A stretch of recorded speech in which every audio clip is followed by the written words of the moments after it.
Fala, coração! Aula sobre o modernismo no Brasil.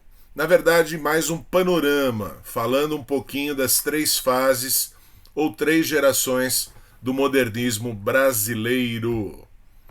E aí é lógico, né, coração? Começamos com a Semana de Arte Moderna de 1922. A gente fala semana, mas na verdade foram 3 noites.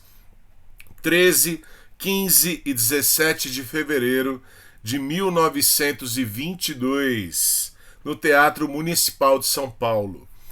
A Semana de Arte Moderna só poderia acontecer em São Paulo, porque São Paulo, a cidade de São Paulo, o estado de São Paulo, representavam exatamente o que?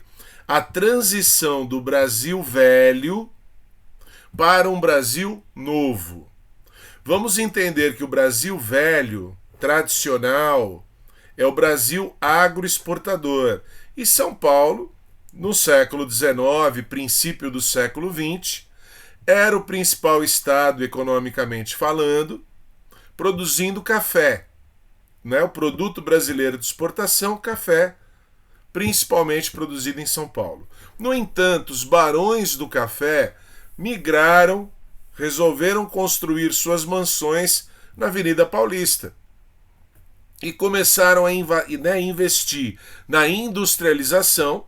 Há uma série de indústrias, principalmente a indústria têxtil, em São Paulo. 1917, há uma grande greve operária em São Paulo, liderada pelos anarquistas imigrantes italianos. Beleza? E começam a investir também na urbanização da cidade. É quando a cidade começa esse crescimento desenfreado. Beleza? Então, na literatura, o que vai representar a Semana de Arte Moderna? O novo, trazer a novidade. Então, aquilo que as vanguardas europeias, futurismo, 1909, cubismo do Pablo Picasso, 1907, o expressionismo na Alemanha, o dadaísmo de 1916, trazer as novidades das vanguardas para a arte brasileira. Beleza? É essa a proposta. E aí uma Anita Malfatti na pintura, um Vitor Brecheret na escultura, um Villa-Lobos na música e na literatura, né, quem nós vamos ver aqui. Não veio, não esteve presente, né, na semana, mas mandou o seu poema para ser declamado. É o grande acontecimento, né, a grande polêmica da Semana de Arte Moderna, né, a leitura do poema Sapos. Sapos de Manuel Bandeira. Então, isso é poesia, isso é literatura. O que é, na verdade, literatura? O que torna um texto literário? Então aqui, coração, vou ler o texto porque ele é representativo, né? Emblemático do que foi a Semana de Arte Moderna, da importância dessa semana, do choque entre a arte conservadora, tradicional, né, rigorosa do ponto de vista formal e a novidade estética proposta pelos modernistas. Tá? Os sapos são os poetas. É uma metáfora dos poetas. Beleza? Então vamos lá. Enfunando os papos, saem da penumbra aos pulos os sapos. A luz os deslumbra. Os poetas estão deslumbrados. Eram as celebridades da época. Em ronco que a terra berra o sapo boi. Meu pai foi à guerra. Não fui, não fui. Imaginem isso sendo recitado num teatro municipal de São Paulo. Quem frequentava o teatro municipal? A alta burguesia paulistana. Tudo bem? Então essa brincadeira, né, sonora do fui, não fui, reproduzindo, né, o coachar do sapo boi, isso é um deboche tremendo. Além de ser, né, uma sacanagem com Olavo Bilac. Olavo Bilac dizia que o pai tinha sido herói na Guerra do Paraguai. Só que ele nasce nessa época. Se o pai foi à guerra, quem foi que fez o filho? Olavo Bilac era odiado pelos modernistas, porque Olavo Bilac é o grande representante do parnasianismo. Parnasianismo é a arte pela arte. É aquela poesia rigorosa na métrica, na rima, no ritmo. É só forma, é só beleza formal. O modernismo é exatamente o oposto. Então é sobre isso que vai falar o texto aqui, né? Vocês vão perceber exatamente agora, olha lá. O sapo tanoeiro parnasiano aguado diz. Então quem é esse sapo tanoeiro? Um poeta parnasiano. E aí vem as características do parnasianismo. Olha lá. Meu cancioneiro é bem martelado. Martelo, marca o ritmo. É bem ritmado. Vede como primo em comer os hiatos. Qual é a vantagem de comer os hiatos? Métrica. Fazer uma métrica rígida, rigorosa. Que arte, nunca rima os termos cognatos. Então ele vai buscar rima rica ou preciosa entre palavras de classes gramaticais diferentes. Então falou de ritmo, falou de métrica, falou de rima. É só forma. O meu verso é bom, frumento sem joio. Faço rimas com consoantes de apoio. Vai por 50 anos que lhes dei a norma. Reduzi sem danos a formas a forma. A forma literária foi reduzida a formas. Forma de bolo. É um formato pronto. Era isso o poema parnasiano. Pouco importava o conteúdo. Era só forma. Beleza?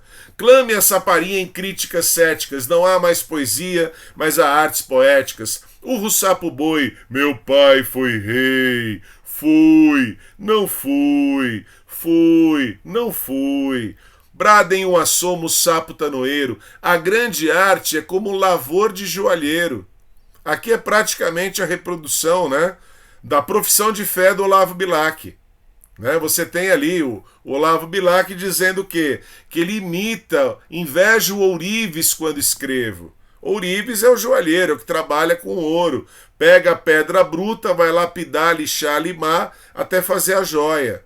O poeta parnasiano vai lapidar a língua para fazer a joia, que é o poema parnasiano. Ou bem de estatuário, tudo quanto é belo, tudo quanto é vário, canta no martelo. Até aqui, coração, foi o poeta parnasiano. E o Manuel Bandeira tratando isso com ironia. Outros sapos pipas, um mal em si cabe, falam pelas tripas. Sei, não sabe, sabe. Aí bem mais agudo, do que o sapo boi. E agora, finalmente, nas 3 últimas estrofes, ele vai abrir espaço para quem é diferente, que é o poeta modernista. Beleza? Longe dessa grita, lá onde, mais densa, a noite infinita verte a sombra imensa, lá fugido ao mundo, sem glória, sem fé, no peral profundo e solitário é, que soluças tu, transido de frio, sapo cururu da beira do rio. Todo mundo conhece a musiquinha, popular, daquele famoso autor anônimo, o autor popular, o sapo cururu. Sapo cururu, na beira do rio, quando o sapo pula a baninha, é porque tem frio. Isso é cultura popular. Então o que os modernistas de 22 querem? Aproximar a literatura, que era algo de uma elite, só para uma elite intelectual, aproximar de uma cultura popular. O sapo cururu está representando exatamente isso. Então, esse poema, declamado na Semana de Arte Moderna, foi um verdadeiro escândalo. Beleza? Aqui, coração, é importante, porque é isso o modernismo. As características do modernismo na sua fase heróica, que é a geração de 22. Antipassadismo. Não interessam os modelos que vêm do passado. Precisamos criar uma arte nova, uma arte inovadora. Para isso, liberdade total de criação e de expressão. Não há regras. Eles não seguem sequer as regras gramaticais. Não tem regra de metrificação, não tem regra de pontuação, não tem nada. E aí a grande conquista é a conquista do verso livre, aquele verso sem métrica. Havia já no século XIX, do romantismo, versos brancos, sem rima, mas não o verso livre, sem métrica. Essa é uma conquista dos modernistas. Também, humor, né? O humor vai estar presente o tempo inteiro, humor e ironia. Então, paródia. Eles reescrevem poemas românticos, poemas parnasianos. E aí surge o poema piada. Então, muita paródia, você reescreve um texto conhecido, alterando o sentido original, e sempre o deboche, a ironia e o humor. Poder de síntese, poemas curtos, o poema minuto, o poema pílula. O Oswald de Andrade vai escrever lá, amor, humor, acabou o poema. Tá? Tentam escrever do modo como o brasileiro fala, e para isso incorporando erros gramaticais. Até então isso era inimaginável. Beleza? Eles estão buscando uma identidade nacional. E aí o ano de 1922 é de fundamental importância. Por quê, coração? Porque é o centenário da independência do Brasil. 1822, independência. O romantismo cria, né, uma identidade nacional, mas é uma identidade fictícia, muito idealizada. Agora o modernismo, 100 anos depois, quer fazer uma revisão disso. E aí busca uma identidade cultural brasileira. Por exemplo, na figura do Macunaíma. Tá? A gente já vai falar. Tá? Então, valorização da cultura popular, nós já comentamos em relação ao sapo cururu do Manuel Bandeira. O papa do modernismo, Mário de Andrade. O Mário de Andrade é o grande poeta paulistano. No mesmo ano de 1922, ele publica, né, Pauliceia Desvairada. Pauliceia, cidade de São Paulo. Beleza? E ele cria o desvairismo, que seria mais um movimento de vanguarda. A grande obra dele, fruto de pesquisa. Mário de Andrade era músico, ele viajou o Brasil inteiro pesquisando cultura popular, folclore, lendas, cantigas, e ele insere isso no livro Macunaíma, que é considerado uma rapsódia. Macunaíma, o herói sem nenhum caráter. Nasce negro numa tribo indígena e vira branco. Quem é Macunaíma? O povo brasileiro. Por que não tem nenhum caráter? Porque é um mau caráter? Menos. Porque não tem características definidas. É a busca da identidade cultural. Quem somos nós, os brasileiros? A frase que o Macunaíma mais fala no livro, ai que preguiça. Ele poderia criar a identidade cultural brasileira quando ele se une a Si, mãe do mato. Si, mãe do mato, é a natureza, Macunaíma é o povo. Então a união do povo brasileiro com a natureza brasileira. Só que a Si morre, o que aconteceu durante a colonização? A natureza foi dizimada. Mas ela deixa para ele a Muiraquitã. É um amuleto, uma pedra da sorte. Macunaíma, irresponsável, perde a Muiraquitã. Vai parar nas mãos do quê? Do Venceslau Pietro Pietra, que vive em São Paulo, é o imigrante. Quem é que vai dar identidade para o Brasil? O Macunaíma, que é branco, negro e índio? Ou o imigrante que está chegando aí no final do século XIX, começo do XX? E aí o Macunaíma, herói, vai tentar resgatar, né, essa Muiraquitã. Essa é a história do livro. Então, lógico, tem toda uma simbologia aí para discutir, né, quem somos nós, os brasileiros. E eu peguei um poema aqui só para a gente, né, entender o estilo do Mário de Andrade, bem modernista, né? Inspiração tirado do livro Pauliceia Desvairada. São Paulo, comoção de minha vida, os meus amores são flores feitas de original, arlequinal. Arlequim, aquela figura carnavalesca, é o palhaço que tem aquela roupa, né, cheia de losangos. Ele explica logo em seguida, olha lá, traje de losangos. A roupa do Arlequim é uma colcha de retalhos. Então, como é São Paulo, a cidade de São Paulo? Uma colcha de retalhos do ponto de vista cultural. É a reunião, é a mistura de diversas culturas, tanto do Brasil como do mundo inteiro, né? Cinza e ouro, luz e bruma, forno e inverno morno, as grandes contradições, as grandes desigualdades que marcam a cidade. Elegâncias sutis sem escândalos, sem ciúmes, perfumes de Paris, Aris, bofetadas líricas no Trianon, algodoal. Havia em São Paulo, como eu já falei, inúmeras indústrias, né, trabalhando na linha do que? Da tecelagem, do algodão. São Paulo, comoção de minha vida, galicismo a berrar nos desertos da América. Galicismo é o empréstimo da língua francesa.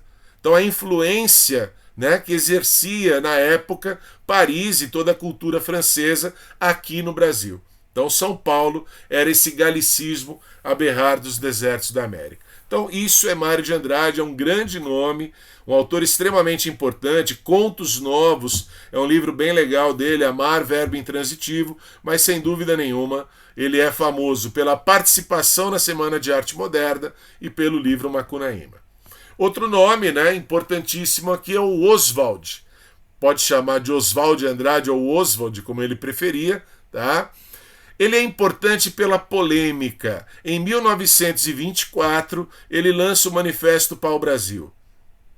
Chega de importar ideias. Agora eles querem criar uma poesia de exportação. Só que aí, lógico, ele é acusado de xenofobia. Em 1928, aí vem o grande escândalo, né? Que é o Manifesto Antropófago. Tupi or not tupi? That is the question. Ser ou não ser tupi, ser ou não ser antropófago. Antropofagia, comer carne humana. A antropofagia cultural aqui é devorar a cultura do outro, assimilando a minha própria cultura. Então eu não vou me fechar para aquilo que existe no mundo, mas eu vou sempre tentar absorver para a minha cultura, né, brasileira, local. Ele também vai ser revolucionário no teatro, O Rei da Vela. Ele escreve em 1937, a peça só vai ser levada ao palco no Teatro Oficina do José Celso Martinez Correia nos anos 60. Além, né, de Serafim Ponte Grande, Memórias Sentimentais de João Miramar, é o mais vanguardista dos poetas, né, do modernismo de 22. E aqui um poema que sempre vai aparecer, principalmente no Enem, para falar do quê? Variação linguística. Vício na fala. Para dizer em milho, dizem mil. Para melhor, dizem mió. Para pior, pior. Para telha, dizem teia. Para telhado, dizem teiado. E vão fazendo telhados.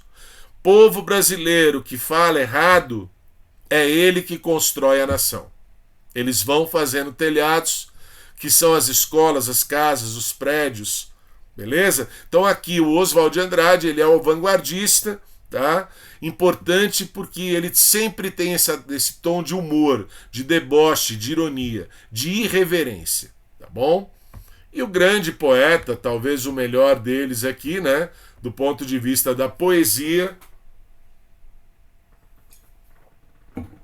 é o Manuel Bandeira.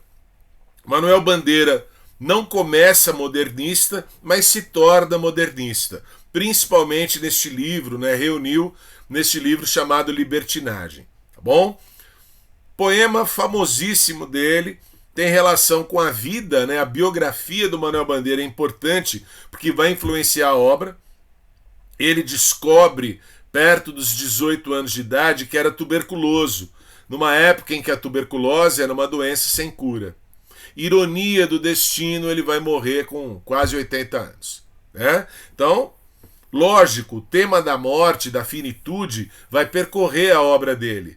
Lembra o romantismo? Lembra. Só que a abordagem dele é essa abordagem leve, bem-humorada, típica dos modernistas. É o que a gente vai ver aqui no poema Pneumotórax. Febre, hemoptise, dispneia e suores noturnos. A vida inteira que podia ter sido e que não foi. Tosse, tosse, tosse. Mandou chamar o médico.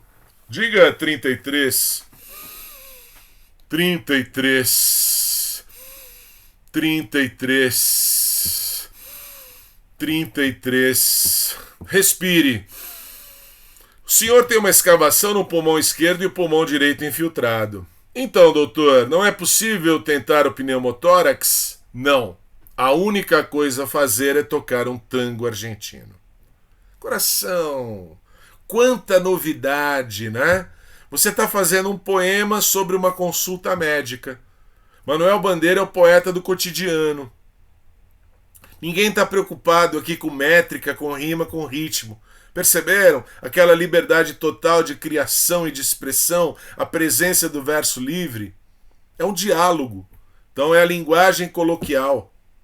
Ele coloca, né, sintomas da doença. São palavras consideradas até então antipoéticas. E lógico, né? Quando ele vai abordar o tema da finitude, da doença, da morte, ele escapa pela ironia, tocar um tango argentino. Tudo bem? Então isso é Manuel Bandeira, lógico, né? Nós precisaríamos de uma aula inteira, de muitos minutos, para falar da obra de um Mário de Andrade, de um Oswald de Andrade, de um Manuel Bandeira. Aqui é um panorama. Hoje, né, a proposta da aula é fazer um panorama. Sem dúvida nenhuma, o maior poeta brasileiro do século XX, Carlos Drummond de Andrade. Ele é cria da geração de 22. Embora ele seja inserido na geração de 30, ele é cria. A primeira fase dele é chamada fase gauche. Você vai ler lá o primeiro poema dele, né? Quando nascia o anjo torto daqueles que vivem na sombra, disse: vai, Carlos, ser gauche na vida. Gauche, tirado do francês, é um galicismo. Quer dizer o quê? Canhoto, esquerdo, do contra. Ele é do contra, ele é o irreverente. Tudo bem? Isso principalmente na fase gauche. E nada mais irreverente que o famoso poema No Meio do Caminho. Ele é publicado em 1928 na Revista da Antropofagia, antes do primeiro livro do Drummond, que é Alguma Poesia, de 1930. Então, né, não precisa nem ler, né? No meio do caminho tinha uma pedra no meio do caminho, no meio do caminho tinha uma pedra no meio do caminho. Nunca me esquecerei deste acontecimento na vida de minhas retinas tão fatigadas. Nunca me esquecerei que no meio do caminho tinha uma pedra no meio do caminho tinha uma pedra. Coração, isso é poesia, isso é literatura, isso qualquer criança faz. Não, isso é uma paródia de um poema do Olavo Bilac, daquele lá, do Parnasiano. Ele está ironizando aqui, né? Ele usa a linguagem coloquial. Havia uma pedra? Não, tinha uma pedra. Tá? Então esse primeiro Drummond, ele está muito ligado ainda à geração de 22. Tá? Panorama, coração, por que muda? Por que passamos então agora para uma segunda fase, para uma geração de 30? Porque a realidade vai exigir isso. O contexto histórico vai exigir isso. Nós vamos ter, né, o início do primeiro governo Vargas, 1930 a 1945. Boa parte desse período, o chamado Estado Novo, de 37 até 45, é uma ditadura. Com repressão, com perseguição política a boa parte desses escritores que estão aqui citados. Beleza? Também, né, nós temos ali o período entre guerras, nazismo, fascismo, stalinismo. É um mundo dividido ideologicamente. É aquilo que vai resultar na Segunda Grande Guerra, de 39 a 45. Então, o Brasil na ditadura, o mundo em guerra, o escritor, o artista, não vai poder ficar se preocupando com a estética, com o verso livre. Beleza? Então aqui nós vamos ter sim um neorrealismo, um novo realismo. Os escritores vão adotar, né, uma literatura de denúncia, de crítica social. Tá? E mostrando problemas brasileiros, ainda mais problemas de regiões específicas do Brasil, principalmente o romance nordestino. Graciliano Ramos, Alagoas, escreveu Vidas Secas. Jorge Amado, baiano, escreveu Capitães da Areia. Raquel de Queiroz, cearense, o 15. José Lins do Rego, Paraíba, o Fogo Morto. Érico Veríssimo, Rio Grande do Sul, O Tempo e o Vento, onde tem lá um certo Capitão Rodrigo e Ana Terra. Então, aquilo que é específico, aquilo que é regional, os problemas brasileiros vão aflorar aqui nessa literatura. Beleza? Então aqui, coração lógico, né, nós já fizemos aula sobre Vidas Secas, a Raquel de Queiroz está aparecendo aí na lista da FUVEST. Então, óbvio, aqui cada livro exige uma aula específica. Mas o geral tá? É a do neorrealismo e do regionalismo. Tá? Na poesia, nós vamos ter um Vinícius de Moraes, nós vamos ter uma Cecília Meirelles, Jorge de Lima, Murilo Mendes, mas sem dúvida nenhuma o grande nome é o Drummond. E aí, afinado com a geração de 30, nessa literatura mais social, mais engajada, vem o livro A Rosa do Povo. E aí poemas como Mãos Dadas, Os Ombros Suportam o Mundo, José, tá? Eu citei aqui, coloquei, né, A Flor e a Náusea, explica um pouquinho desse título, né? A Rosa do Povo. Uma flor nasceu na rua, passem de longe, bondes, ônibus, rio de aço do tráfego. Uma flor ainda desbotada, ilude a polícia, rompe o asfalto, façam completo silêncio, paralisem os negócios. Garanto que uma flor nasceu. É feia, mas é flor. Furou o asfalto, tédio. Ou seja, né, apesar da dura realidade, da bruta realidade, né, nasce essa flor, nasce essa rosa do povo. Então é uma poesia engajada que o Drummond vai acreditar, né, por um breve período, que é possível mudar o mundo, transformar a realidade por meio da poesia, da arte e da literatura. Tá bom? Então, né, também são muitos autores e muitos livros aqui. E para a gente fechar o panorama, coração, é um panorama, né? 1945, acabou a guerra. 1945, acabou a ditadura de Vargas. E aí nós temos um outro período. Nos anos 50, nós vamos ter o quê? Né? Chega ao poder o JK, o Juscelino Kubitschek, prometendo 50 anos em 5, plano desenvolvimentista. Então há uma certa euforia, são os chamados anos dourados. Então você vai ver tudo novo, né? Então é bossa nova na música, João Gilberto, Tom Jobim, o próprio Vinícius de Moraes, cinema novo, tudo é novo. E aí eles vão buscar na geração de 45, mais uma vez, a renovação estética. Então, por mais pleonástico aqui, é uma nova renovação estética. A geração de 22 tinha sido, a de 30 não, porque a 30 é conteúdo, é crítica social, é denúncia. E aqui em 45 eles voltam a se preocupar com o quê? Com a renovação da arte literária. E aí 3 grandes escritores, misturando gêneros.